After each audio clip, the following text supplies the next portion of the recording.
அரசு பள்ளியில் படிக்கின்ற மாணவர்கள் 3,81,000 பேர், சுமார் 41% பேர் அரசு பள்ளியிலே படிச்சுட்டு இருக்கிறாங்க.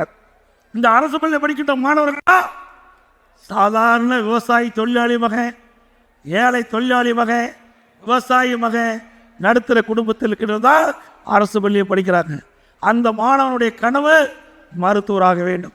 அந்த கனவை நனவாக்க வேண்டும் என்ற அடிப்படையில் அதிமுக அரசாங்கம் நான் முதலமைச்சர் இருந்த பொழுது 7.5% ஊழல் இடஒதுக்கீடை கொண்டு வந்து நிறைவேற்றி இன்றைய தினம் 2,818 பேர் மருத்துவக் கல்வியை படிச்சுட்டு இருக்காங்க.